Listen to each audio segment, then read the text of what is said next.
You see, when Lewis was born, we were on cloud nine. Not only was he the cutest baby we'd ever seen, he was also an amazing sleeper. And while all our friends kept complaining about wakeful nights, we felt we'd won the lottery twice. But during the fourth month, everything changed. All of a sudden, Lewis woke up every 2 hours, sometimes every hour, every single night. And the more tired he was, the faster his wheels were spinning, much like an overwound toy until they crash. At first, we thought it was just a temporary thing, and that we could soon go back to being a happy and well-rested family. But we couldn't have been more wrong. Louis' sleeping problem continued, and we started growing desperate. What made it even worse was my feeling of guilt. I loved him so much, and now he was suffering and I couldn't help him. What was I doing wrong? Why were we failing so badly at being good parents? I was a psychologist, for crying out loud. Something like this should never happen to me. I was clearly in over my head. It sounds logical looking back, but it took me months to throw in the towel and look for outside help.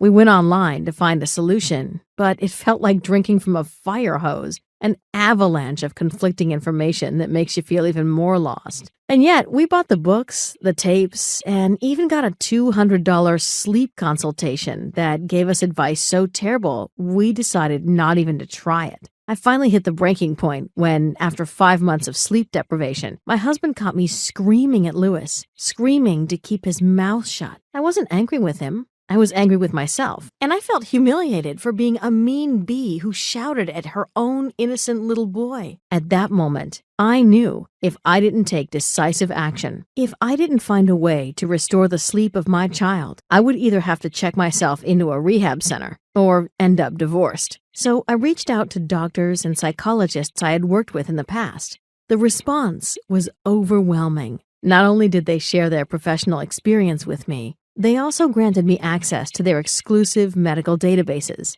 Armed with this knowledge, my real work began. I sifted through hundreds of studies looking for patterns I could work into an easy-to-follow sleep program for my son. And the good news for you is, I managed to find sleep tricks, which will instantly calm down your baby. Even better, they work without you buying expensive pacifiers, dangerous swings, or relying on outdated and harmful methods like Ferberizing. And I'll share them with you in just a moment. But first, I need to warn you, because in my research, I stumbled onto some shocking information I can't keep from you any longer. The truth is, some ways of sleep training are scientifically proven to cause serious harm to your child, and you need to stop using them right now if you want to protect your little one's health. The most dangerous and yet common method is Ferberizing, or letting your child cry himself out. Did you know that the inventor of this method, Richard Ferber, isn't even a psychologist, and that he is trained only in physical but not in mental health? It's a little like a miner trying to play dentist with his power drill. And it gets even worse. Harvard researchers discovered in a recent study that babies who are left crying suffer long-lasting damage to their nervous systems. Worse still, these children are more susceptible in later life to anxiety disorders, including panic attacks. Can it really be a coincidence that anxiety disorders have increased dramatically in recent years as kids raised with Ferberizing hit their teens? I sure don't think so. And neither does Margot Sunderland, Director of Education and Training at the Center for Child Mental Health in London. She is even convinced that if you leave your child crying repeatedly without reassurance, his brain will develop less than optimally. It is thus safe to say that Ferberizing is dangerous, and you should never use it. The next serious warning concerns the use of baby swings, and I'll keep it short. Never let your child sleep in his swing. This is not just advice from the American Academy of Pediatrics. It's a recommendation by the experts of the Consumer Protection Safety Commission.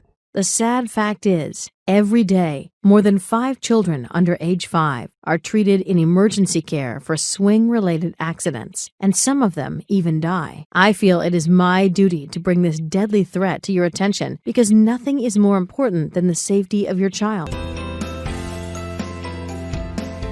Click link in description below to download the full program today.